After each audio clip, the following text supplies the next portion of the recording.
Welcome to Think Big with Dan and Qasim. Join hosts Dan Melnick and Qasim Masood as they explore big ideas, limitless possibilities, and engage with visionaries, entrepreneurs, and thought leaders who dare to dream big, get inspired, motivated, and find practical tips for personal growth. Think big, dream bigger, and ignite your potential. Welcome to the Think Big with Dan and Qasim. Today, our guest is Anirban. Anirban, how are you doing today? I'm doing great. Thank you so much. How are you doing? Awesome. I'm doing good. Thank you. So, thanks for joining us today. So, Anirban, let us know where you live and what you do. Please correct Guys, me. see, have you started recording? Oh, that's okay. No problem. We are. So Qasim, I'm based out of Bangalore in India, in Karnataka, India, and I am a conversion rate optimizer. I still like to be recognized by that, although I have recently founded my company last year. But the essence of everything that I do, what I do, and the market that I serve is largely influenced by conversion rate optimization. So yeah, that is what I do. Awesome.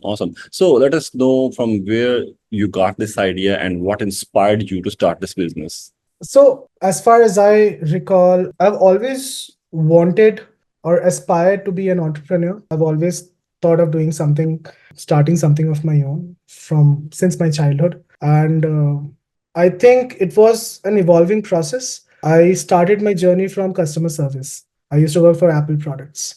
And 1 year into it, and I realized that maybe I can do a little more. So I got into sales. I was into sales. It was telecall sales. I enjoyed it. You know, the incentives that come with the sales, the high voltage, the environment in the sales floor and everything. That really, set up the foundation of where I am right now. So that was one of the stepping stones. Once after sales, I realized that probably I'm cut for something a little further than this. So I became a client success manager for one of the CRO companies. They were into CRO services. After that, I switched into conversion as a conversion rate optimizer, and I was working with VWO, which is one of the A/B testing platforms. It was a great experience. I loved what I did. I thoroughly enjoyed it. And at one point of time, after the Google Optimize had a sunset, VWO thought of moving away from the services part. They were essentially into CRO, but thought of moving away from it. And I realized that that's what I love. I enjoy doing it. Why stop here? It was one of the toughest decisions to part away. But I moved away and I started working for a different agency who were into CRO services based out of Europe. And then I got laid off. That was quite unfortunate. It was like 30 days before I was supposed to get married. And right after our marriage, I exploded this bomb in front of my wife right before the marriage. I called her up and I was like, listen, there's something we need to talk about.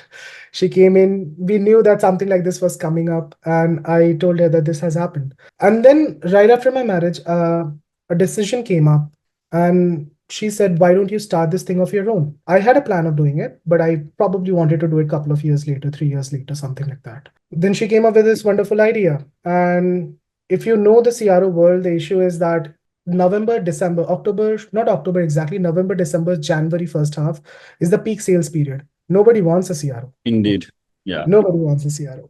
So I tried everywhere. I offered my free services. I went around saying that I'll do free consultation for you. And I did a lot of free consultation. And that toughened me up. And from there on, we started into CRO. And right now we have entered into the growth verticals. We are going into paid ads and all the other sections. We are also exploring SEO as well. But that has been more or less our journey. I still recognize myself as a CRO, but we are venturing out in different fields. The thought behind that is, I think CRO is too beautiful a thing to be only contained as a single vertical. It can be embedded and integrated into different verticals. So yeah, that was the lengthy part of my journey. Yeah. That's awesome. So, what is the most important thing in when you are starting a business? Because you started your business after facing a lot of problems. So, what do you think? What is the most important at the core part of the business? Because many people, maybe I'm just thinking about it. Okay, probably the business development is the core part of the system. But what is in your mind? What do you think? So I think anyone who starts entrepreneurship journey, before they start or right after they start, or maybe they're while they're trying to pivot or are in the mid part of the journey, everyone experiences problems and troubles. Troubles are too glorified. A founder has troubles. Someone like you have troubles in getting people and maybe scheduling call, and maybe they don't show up. Everyone has trouble. So I don't want to get in the glorification part of it. If you want it, you go get it. That's as simple as that. The most tough part, however, which I'm still digesting, is developing a sales channel. And what kind of sales channel is the right way to go about it? Business development, like you said, is the most key essential part one, I would say. And something which is like a close second, or maybe equally important, is hiring talent, which is good. I never appreciated it before, while the HRs would do it for us. But now that or recruiting managers would do it in the final stages. But now that I have to do that by myself, I am so appreciative of what they used to do. Yeah. Yeah, indeed, it's a hectic thing. I believe in 2021, I was hiring a lot of talent, and that time we came to know that this is not a big piece of cake at all. Yeah. So yeah, Yeah. indeed. Awesome. So let me know a little bit more about the hats that you are wearing at this time, because every entrepreneur, every founder, we wear a lot of hats. Mhm, You can say, like, I started my business in 2016, mhm, and from 2016 to 2021, I was wearing a lot of hats, mhm. and I know that. So eventually, I started delegating the things, but Mhm. still, I wear a lot of hats. So what do you say about it? Is it a good thing to wear a lot of hats, or we should delegate as soon as possible? And on the other hand, how many hats you are wearing at this time? So delegation is definitely very important, very important. But the interesting thing about delegation is that it is a very underrated skill. Who you are delegating to, how you are delegating to is so very important. And I think I am just touching the tip of the iceberg. I'm very young into this space. So maybe I'm just on the brink of it, and I'm just getting started on that part. So delegation is definitely important. But before that, I think every CEO or the business leader for that specific vertical should get their hands dirty. It is very important. If you don't get your hands dirty, you won't be able to keep or put a check over the processes that are running. Or even more than that, if I'm talking about from the core philosophy standpoint, you will not be appreciative of what is being done. So it is very important, but for a certain period of time, you do have to wear hats, multiple hats, and you have to play the trick. You have to be the ringmaster. You have to be the prop. You have to be everything. I am probably in that stage. I would love to delegate if I find resources who fit into the bill. I have got a few. There are a few more which will be coming in. There are a lot more that has to be done in future. But before that, I would like to try out these things, and then I can think about it. Right now, I started from being just a CRO. I right now have to sell. So I am the salesperson. I have been the salesperson. I was the first salesperson of my own company. Right now, we have two more resources who are working in sales. So that is good for us. But I think my previous experience in sales and my previous experience in customer service has actually given me that edge or that understanding of what exactly customers want. There are a lot of issues which can be diffused at the very beginning. You don't need to take it to certain escalation for that to come back to bite you. So having that kind of empathy and that kind of idea has really helped me out, I would say. What I also do right now is I run ads, Google Ads, because we are going into growth vertical as well. We are imbibing or stitching CRO inside paid ads and SEO. So I'm doing a bit of SEO on a very lower level. I have a SEO partner, very good guy, and a lot of learning and a lot of hands-on over there. And I'm doing Google Ads by myself, paid ads by myself, Meta ads as well inside paid ads itself. So all those things I have been doing. I've been a social media manager for quite a bit of time. I played that role for 14 days or something like that, and that was very interesting as well. But then sadly we had to delegate it. Awesome. Awesome. So, in terms of ads, so I have interviewed more than, I'm not sure if you will believe or not, but we have interviewed more than 800 entrepreneurs till Mhm, now. mhm. So, Amazing. obviously we have different type of we have different type of people in our list. In discussion with every entrepreneur was on different topics, but this is a mutual topic, I believe, ads. Mm-hmm. So there are many people in the world who think running ads is just a waste of money. And Mm-hmm. on the other hand, there are some people who think like, okay, ads can play an essential role in Mm-hmm. your sales. Mm-hmm. So because you are an expert in this field, so what do you think when we should run the ads and when should we rely on the organic traffic? So, first of all, I have been always critical of it because you see, my role has been from CRO. So, paid ad optimization was a part of the thing that I used to do. So, my job was to be very critical of it. And right now, I am doing that thing. So, I have to be appreciative of it. But I have always tried to maintain an equilibrium with my whole thought process. And I think both of it are necessary. People who are critical of it or hypercritical of it, maybe they have taken a lot of note of this fact that people burn a lot of cash in it, in paid ads. And if you look at the cash that they are burning, this is basically from the funding that they are getting. This is not self-generated cap. This is the cap that they might have raised in their specific funding rounds, which is kind of bloating up the market, inflating the market a bit. And that is not the right way to do it. You getting hands on certain cash and you burning it out is basically inflating the certain value, the bid value goes up, and all those things happen. So maybe they are coming from that part. And not running ads at all. I am not an endorser of that fact. I wasn't never an endorser of that fact. I'm still not an endorser of it because there are so many brands that are out there. There are so many brands that are coming up. How would you create that kind of brand recall? People would say that, you sell good products and that would be it. But we know for a fact that there are a lot of businesses out there who create first copies, second copies, who have low level products who are not that great of a product, but maybe they are marketplaces and maybe they have a lot of brand recall and they run a lot of ads. So in that case it serves their purpose. I heard somewhere, and this line always sticks by me. The line is that it's not only important for a good story to be written, a good story needs to be told so that it can pass on. Ads do that job for you. True, true. Yeah. Yeah. So I think what's important is that you maintain a ratio, that there should be a certain ratio that should be followed, and there should be a certain kind of line that you should not cross.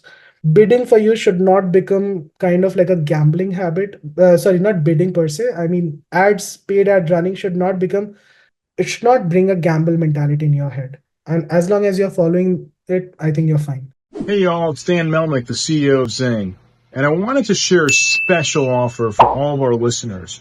Right now, if you need software development services, we'll give you 2 weeks of a free trial. Do you need to update your website? Do you want to build a mobile app? Do you want to update something that you've been working on for a long time?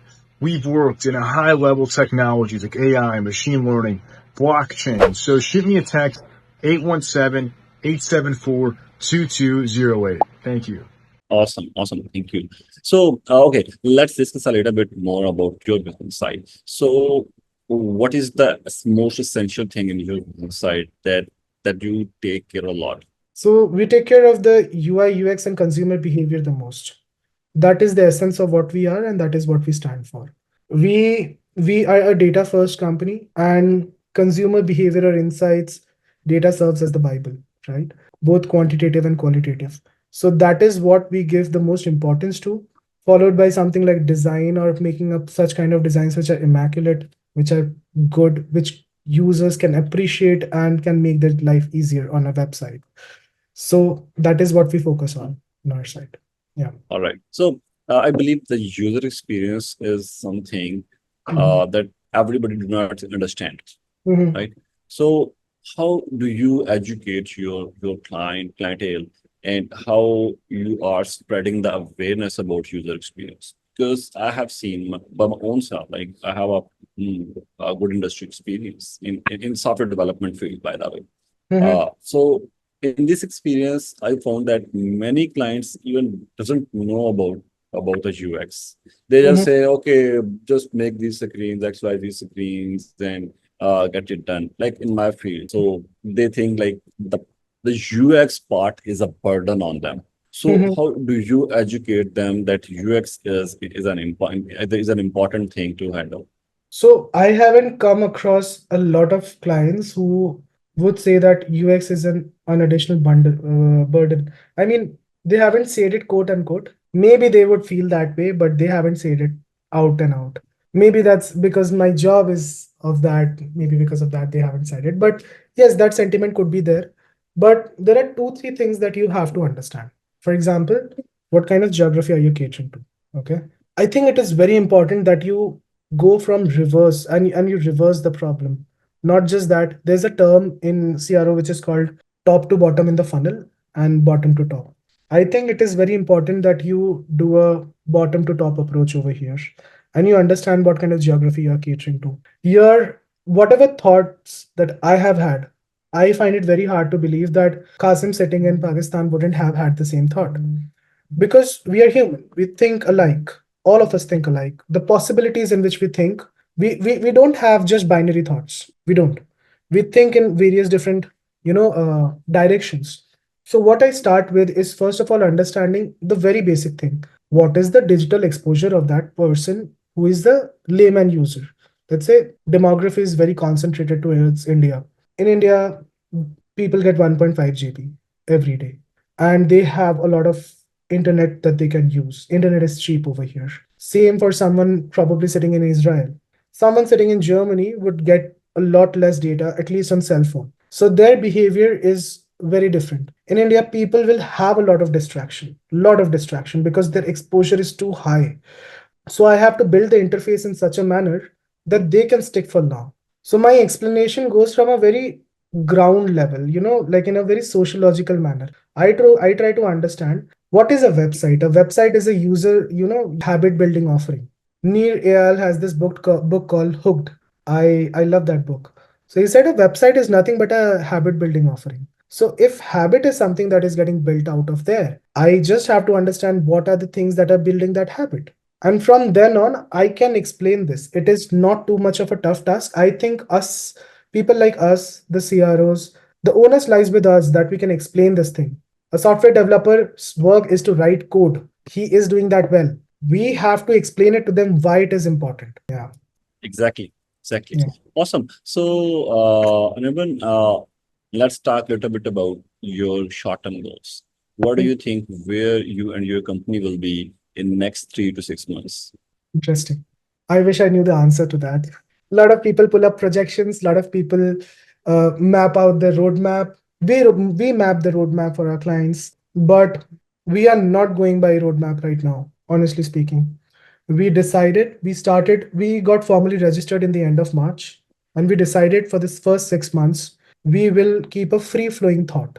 And the free flowing thought will actually help us in understanding what and where we can be, the possibilities that we can explore. When you come out of a job, you come out of an institution, you come out of a structure.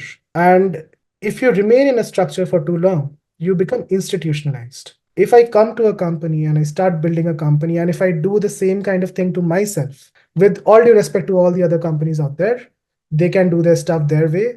But if I, constrained myself, then I wouldn't be doing the justice. I wouldn't be doing the justice to this purpose, to the people who have aligned with me because they want to have a free flowing thought. The way we are looking at it, we want to raise the growth team higher. We want to raise the growth team to maybe a structure of maybe $100,000. That is what we are looking at in 6 months. And when it comes to CRO, we are looking at having odd 20 clients. We are sitting at 5 clients right now. So we would want to reach to that number. And, through our medium, I'm very openly telling people that I won't go out and give out tall claims. We have success stories. We tell success stories. We have them on our website as well. But we tell them a very clear stand. We tell them that you take up a proof of concept. You take up a proof of concept, you test us out, you see the results that you're getting. If you choose to go ahead and if you like what you're seeing, then you can go ahead with this. Just by using this simple tactic, I have gained 7 clients in the first month itself. So it's a bit of a long run, but that is what we are doing right now. Awesome. Awesome. So, what would be your biggest piece of advice for our viewers? For entrepreneurs, start soon. Start soon. Yeah. This Awesome. That's There's a a, concise and beautiful advice, I believe. yeah, there's a lot of ground to cover, first of all, and more importantly, there is a lot of we shouldn't get caught in this crossfire of building unicorns and scaling numbers and holding market. There's a lot of space for everyone to grow.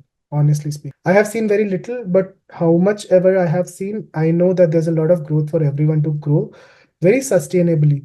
And if you are actually running in the same rat race over here also, then you don't need to be an entrepreneur. You were doing the same stuff over there as well, wherever you were working. Break out of the chain, do things that are crazy. You know, when I say crazy, it's a very relative term. To each, it is different. I started from customer service. I'm doing four things together. I'm trying to integrate two different solutions together. That's crazy for me. For someone, it might be, doing rocket science. For them, it is very subjective. But do stuff that is crazy, that challenges you. And for that, you'll have to start soon. So start soon. Yeah. Awesome, awesome. So, Anirban, I really enjoyed the conversation. Yes. Thanks for joining us today. At the end, will you please let us know where we can reach you? In fact, where our viewers can reach you and where they can see your website, your social media handle, Sure. whatever you want to share. Sure. So you can reach me out on our website at convertpolo.com. It's convertpolo.com. And you can mail me at Anirban, that is my name, ANIRBAN, @convertpolo.com. You can also reach me out at LinkedIn. Awesome. Thanks, Anirban. I really Thank you enjoyed so this much, Kasim. conversation and regards from the other side of the border. Thank you. Regards back to you as well. Awesome. Thank you. Thank you. Thank you, Anirban. Have a good day. You Bye-bye. too. Bye.